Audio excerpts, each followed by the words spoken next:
binansagan mo na na scam o scammer, binansagan mo na nagnakaw, etc. It's not only the dignity of the court. I'm just saying, let's all be aware that when we say it, even if we say withdrawn, or we know that that's for the cameras. Nagbigay kayo ng 4 na bersyon, 4 na rason para sa isang pondo.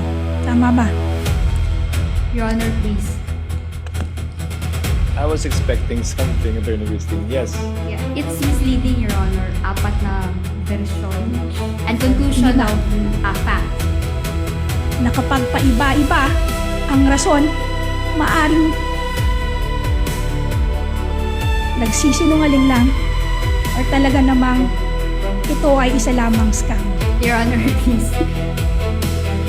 You and I both know, Attorney May, I have to sustain whatever basis for the objection Attorney Christine Yes, may Your give. Honor.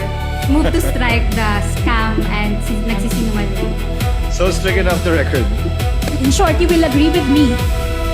This whole confidential funds matter, ang arkitekto at mastermind nito ay si Vice President Sara. Your Honor, please. Your Honor, please. Objection.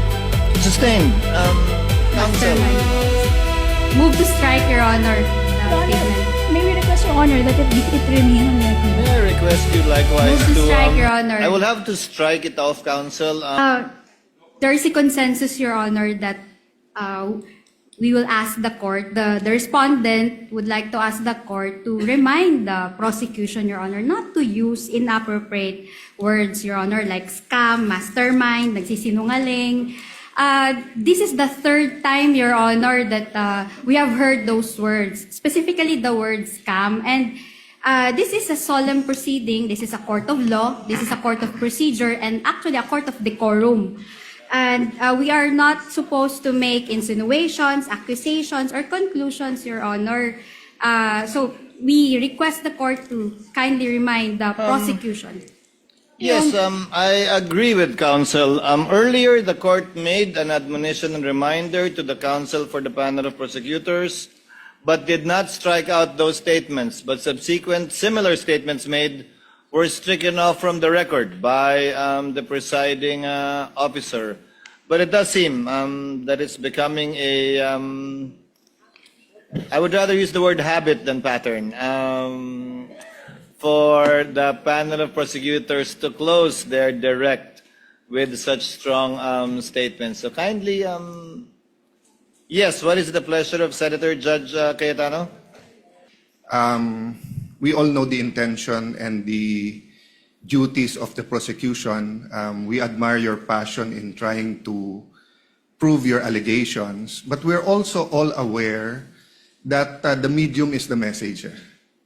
So during the time of radio and even TV, you make that statement and then it is stricken off the record. It's forgotten. There's no, if I can use the word, mind conditioning.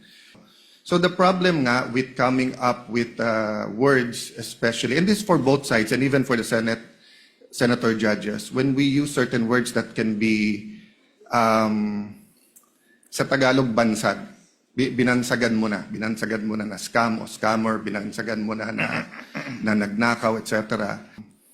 It's not only the dignity of the court. I'm just saying, let's all be aware that when we say it, even if we say withdrawn or even, both sides, kahit sabihin mo withdrawn na to, kahit sabihin mong nice try, etc. We know that that's for the cameras, not just for the court. Diba? Kasi kaming 24, whether we watch it here, we watch it in our cell phone, we watch it inside, kami magde-decide. But we all know we're also trying to convince you, not we.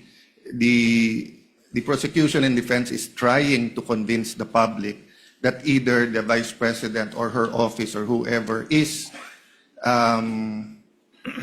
guilty or innocent. So, yun lang, let's be circumspect without pointing fingers to anyone, both sides. Dahil nga, kapag may certain word na may not only negative but may emotional attachment, magba-viral na yan. And it will really affect the integrity not only of the court but of the decision sa huli.